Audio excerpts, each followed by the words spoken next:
দেখেন আমাদের এই বাংলাদেশে মুসলমানের সংখ্যা বেশি নাকি হিন্দুদের সংখ্যা বেশি? যুবকরা আওয়াজ দিতে হবে। আমি শুরুতেই বলেছি আজকের আলোচনা যুবকদেরকে মনে রাখতে হবে।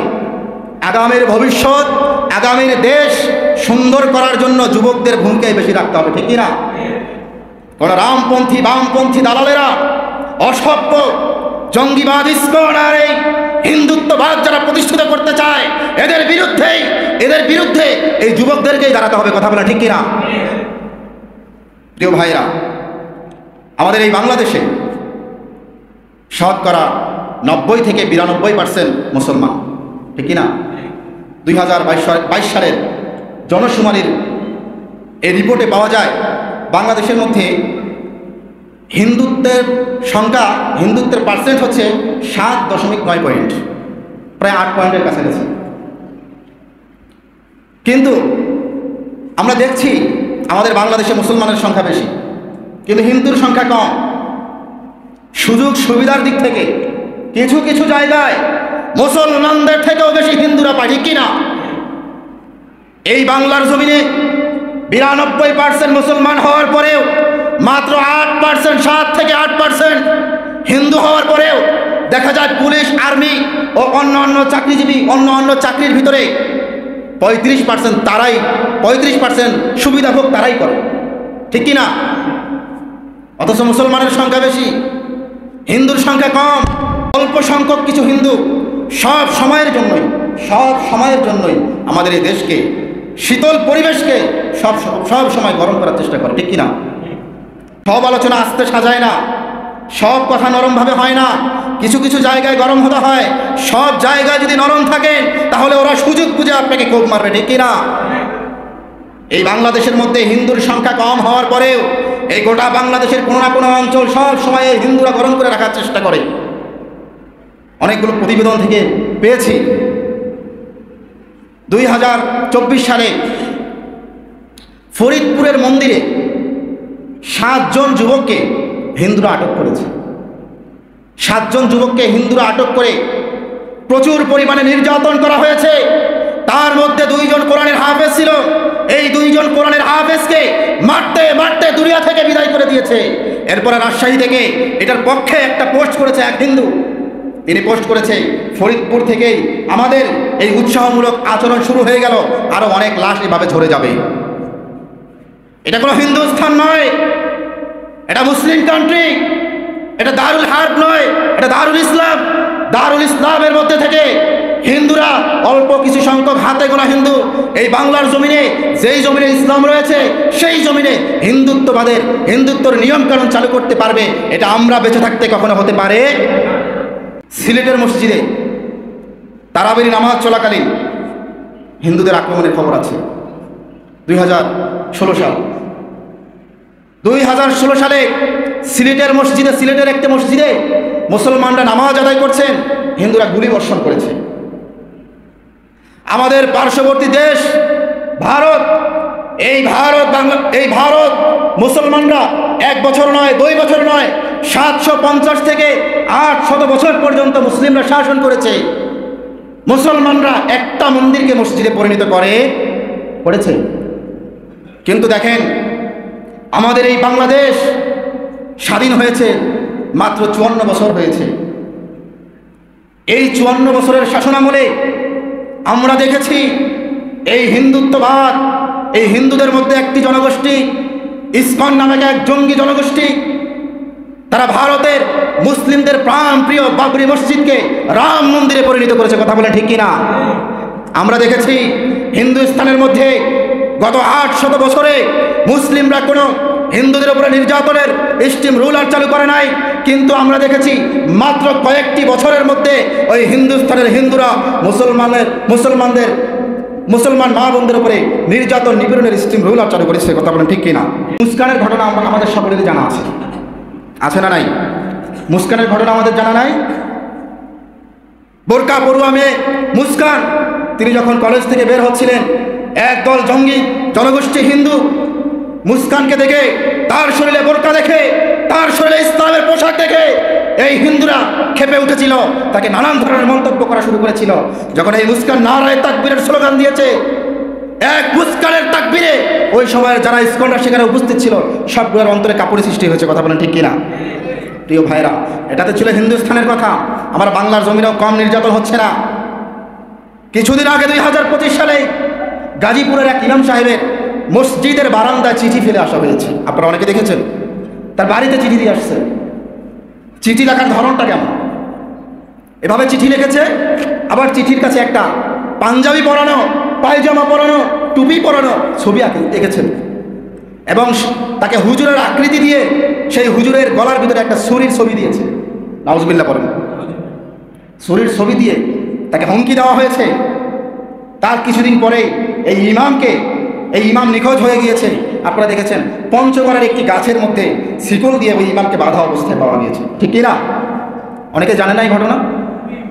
আমাদের দেশে কি মুসলমানের এতই অভাব যে মুসলমানদেরকে সংখ্যাগরিষ্ঠ কিছু হিন্দুরা, সংখ্যাগরিষ্ঠ কিছু ইসকনবাদী এরা আমাদের উপর আক্রমণ করবে?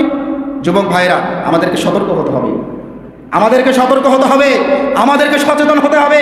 আপনারা ইদানিং খবর পেয়েছেন গাজীপুরের এক মেয়ে, অল্প বয়সী এক মেয়েকে একদিন নয়, 2 দিন নয়, টানা 3 দিন পর্যন্ত তাকে নির্যাতন করা হয়েছে, তাকে যৌন হয়রানির শিকার করা হয়েছে। এটা করেছে হিন্দুত্ববাদ। কথা বলেন ঠিক কিনা? এত কিছু করা সত্ত্বেও আমাদের মুসলমানদের লজ্জা হয় না, আমাদের মুসলমান মা বোনদের লজ্জা হয় না। দেখা যায় হিন্দুদের পূজার ভিতরে ওদের থেকে মুসলমানদের সংখ্যা বেশি থাকে। ঠিক কিনা? কথা বলেন ঠিক কিনা? আওয়াজ দিচ্ছেন না কেন যুবক ভাইয়েরা? আওয়াজ দিতে হবে।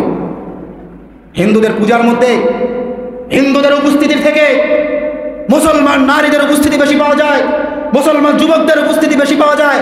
আর এই সুযোগটাকে তারা কাজে লাগায়। এই সুযোগটা কাজে লাগানোর পরে তারা মুসলমান মেয়েদেরকে বিভিন্ন ধরনের চিঠি দিতে শুরু করে, তাদের ফেসবুক আইডি নেওয়া শুরু করে, তাদের ফোন নম্বর নেওয়া শুরু করে, এরপরে আস্তে আস্তে তাদের সাথে কথা বলা শুরু করে। হিন্দু জনগোষ্ঠীর মধ্যে একটা পার্টি আছে, একটা দল আছে যাদের নাম হলো ইসকন। এটা কিন্তু ভারতে প্রতিষ্ঠিত না। 1966 সনে নিউ ইয়র্কের একটি জায়গায় এই ইসকন নামক দলের আবিষ্কার হয়েছে। এই দলের হেডলাইনটা সুন্দর হলেও তার কাজকর্মগুলো একেবারেই বাজে। তাদের হেডলাইন হলো, এই ইসকন নামক এই দলের কাজ হলো মুসলমানদের সেবা করবে, মানব জাতির সেবা করবে, গোটা পৃথিবীর মানুষদেরকে সেবা করবে। এটা হলো তাদের উদ্দেশ্য। কিন্তু তাদের কাজ হলো মানব সেবা নয়। মানব সেবার নামে 2-1 প্যাকেট বিরিয়ানি দিয়ে মানুষকে জয় শ্রীরাম বলানো। চট্টগ্রামের ভিতরে বিভিন্ন স্কুলে দেখা গিয়েছে ছোট ছোট বাচ্চাদেরকে বিভিন্ন ধরনের জিনিসপত্র দিয়ে তাদেরকে জোরপূর্বকভাবে তাদেরকে জয় শ্রীরাম বলানো হয়েছে। এটার জন্য আবার হিন্দুরা প্রকাশ্যে ক্ষমা চেয়েছে। তাদের উদ্দেশ্য খারাপ। লেবাসধারী, যেভাবে কিছু কিছু আলেম আছে লেবাসধারী, এরকম তাদের মধ্যে হিন্দুদের মধ্যেও কিছু আছে উগ্র জঙ্গিবাদী লেবাসধারী। এরা ভদ্রতার সিস্টেম ধরে, ভদ্রতা অবলম্বন করে কলেজ ভার্সিটির মেয়েদের সঙ্গে সম্পর্ক করে তোলে। তাদের মাঝে এই ধারণা তৈরি করে দেয় ভালোবাসা এটি কোনো ধর্ম মানে? কথা বলে না কেন? ভালোবাসা এটি কোনো ধর্ম মানে? এই যে মানুষের কাছে আপনারা পূজায় যান, অসংখ্য মেয়েদেরকে নম্বর দেওয়া হয়, তাদের ফেসবুক আইডি নেওয়া হয়, তাদের সাথে চ্যাটিং করা হয়। তাদের উদ্দেশ্য হলো মুসলমানদেরকে ধর্ম থেকে বিতাড়িত করা, তাদের ধর্ম নেওয়া, মুসলমানদেরকে বিবাহের কথা বলে 1 জন নয় 2 জন নয়, দলবদ্ধভাবে মুসলমানদের মেয়েদেরকে তাদের আত্মসম্মান বোধ, তাদের লজ্জা স্থান, এই জিনিসটাকে ভোগ করে নেওয়া। ঠিক কিনা? আমাদেরকে সচেতন হতে হবে। আজকে আমার আব্বার ছেলে মেয়েগুলো, আজকে বিশেষ করে আমার আব্বার মেয়েগুলো হিন্দুদের সঙ্গে সম্পর্কে জড়িয়ে পড়ছে। মুসলমান ধর্ম বাদ দিয়ে তাদের সঙ্গে বিবাহ লিপ্ত হচ্ছে। দেখা যায় সম্পর্কের করার কথা বলে কয়েক মাস সম্পর্ক কয়েক মাস সংসার করে, এরপরে তাকে ভারতে পাচার করা হয়, এরপরে তাকে নির্যাতন করা হয় এবং তাকে বিভিন্ন জায়গায় বিক্রি করে দেওয়া হয়। এরকম ঘটনা আছে না নাই? এই ইসকন নামক হিন্দুত্ববাদ, এই জঙ্গিদেরকে সতর্ক করতে হবে এবং সময়ের দাবি হচ্ছে এই সময় প্রত্যেকটা মুসলমানকে এই হিন্দুত্ববাদ ইসকনকে বয়কট করতে হবে। ঠিক কিনা? জোরে আওয়াজ দিয়ে বলো ঠিক কিনা? এটা বাংলাদেশ এখনো বয়কট করতে পারেনি, কিন্তু এখনো এই পৃথিবীর বিভিন্ন রাষ্ট্র এই ইসকনকে বয়কট করেছে। বলি আলহামদুলিল্লাহ। চীন, সিঙ্গাপুর, আরব, এই সমস্ত রাষ্ট্রগুলো এই ইসকনকে বয়কট করেছে। আমাদেরও বয়কট করতে হবে। তারা সংখ্যালঘু কিছু হিন্দু হয়ে ফেসবুকে স্ট্যাটাস দেয় যে এই বাংলার জমিনে একদিন হিন্দুত্ববাদ কায়েম হবে। তারা হিসাব করে কি জানেন?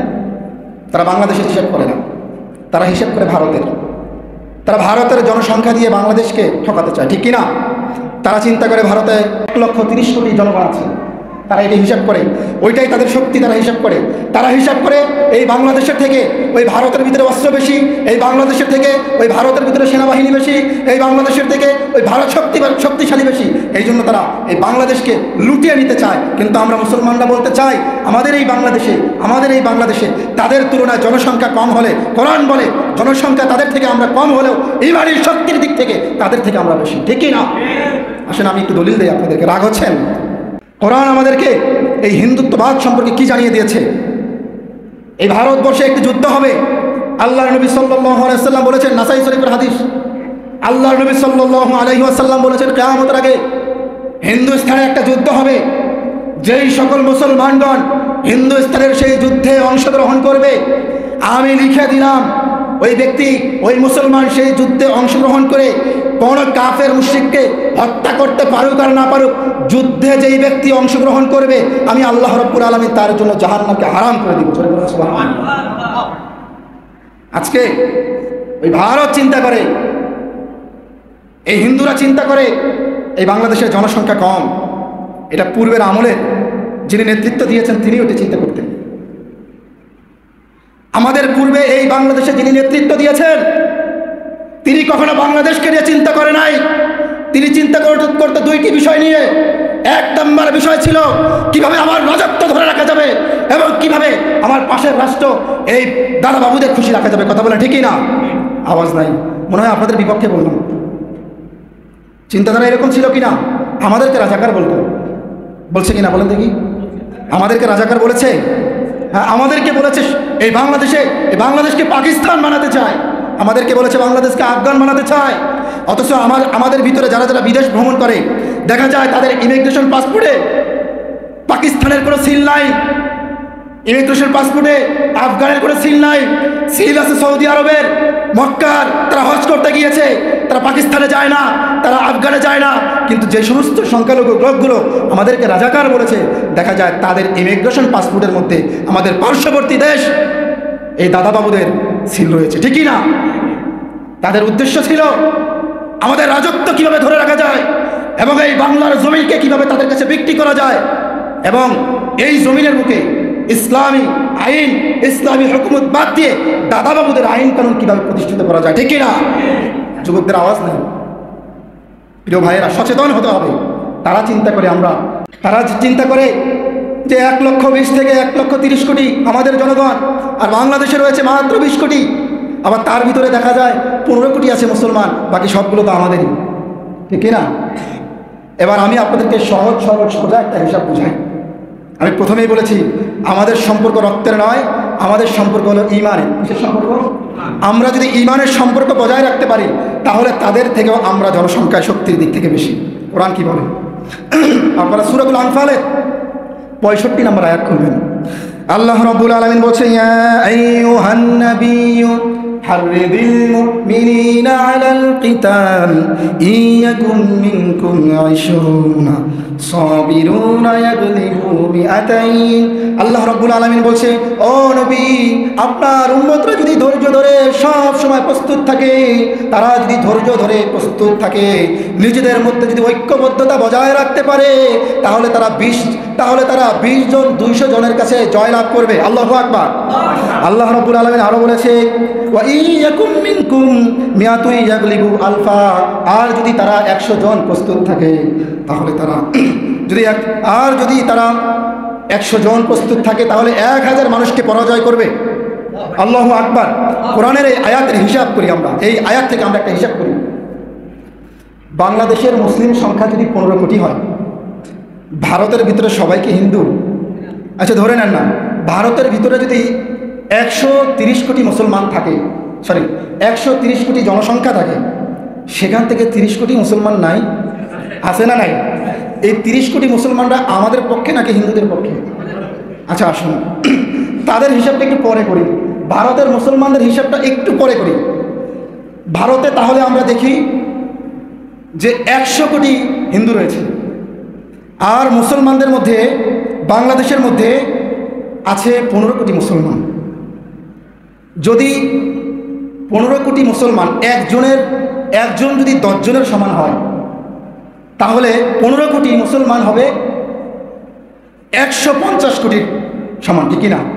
হিসাব করেন, 15 কোটি মুসলমান কত হবে? 150 কোটি। এবার বলেন, মুসলমানদের সংখ্যা কোরআনের আয়াত থেকে একজন যদি 10 জনের সমান হয়, আমাদের 15 কোটি মুসলমান যদি 150 কোটি হয়, তাহলে ভারতের হিন্দুরা কত কোটি হয়ে গেছে জানো? তাদের থেকে আমরা কম হলাম না বেশি হলাম? অর্ধেক কম বেশি হয়ে গেল না? এবার আরও আসুন, ভারতের ভিতরে 30 কোটি যদি মুসলমান হয়, তাহলে 30 কোটি মুসলমান একজন যদি 10 জন হয়, তারা কয় কোটি হলো? 300 কোটি। এবার কথা শুনুন, আমরা আছি এই পারে, মানে পাটা কোথায় বোঝেন তো? পাটায় তো যে কোনো জিনিস এই কি করে এটাকে, যে কোনো জিনিস বাটে কয়জন? একজন, তাই না? এবার যদি আমরা এই হিন্দুদেরকে 100 কোটি, এই হিন্দুদেরকে যদি আমরা মুসলমানরা একজন যদি 10 জনের শক্তি পালন করি, পাটা ফুটার মতো দুই দিক থেকে পাটা শুরু করে দেয়, এই হিন্দুত্ববাদগুলো আলু ভর্তার মতো ভর্তা হয়ে যাবে, ঠিক কিনা? আর আওয়াজ দেওয়া ঠিক কিনা? অতএব এই বাংলাদেশে যে সমস্ত ইসকনরা হিন্দুত্ববাদ কায়েম করতে চায়, হিন্দুদের হুকুম কায়েম করতে চায়, মুসলিম নারীদের ইজ্জত হরণ করতে চায়, তাদেরকে সচেতন করতে হবে, তাদেরকে সচেতন করে আলটিমেটাম দিতে হবে, তোমরা সতর্ক হয়ে যাও, তোমরা কিন্তু আলুভক্তা হওয়ার সম্ভাবনা। আমাদের কিছু কাজ আছে, রাগ হইেন না। এই হিন্দুরা আমাদেরকে বিভিন্ন কৌশলে আমাদেরকে খারাপ জিনিস খাওয়াচ্ছে। হিন্দুদের দোকান থেকে তারা যারা তরল জাতীয় যে সমস্ত জিনিসগুলো বিক্রি করে, এগুলো কিনবেন না। মিষ্টি, তারা ইচ্ছা করে অনেক সময় মিষ্টির ভিতরে তাদের মা বানানো গরুর পেশাব মিশিয়ে দেয়, ঠিক কিনা? তাদের দোকান থেকে মিষ্টি কিনবেন না।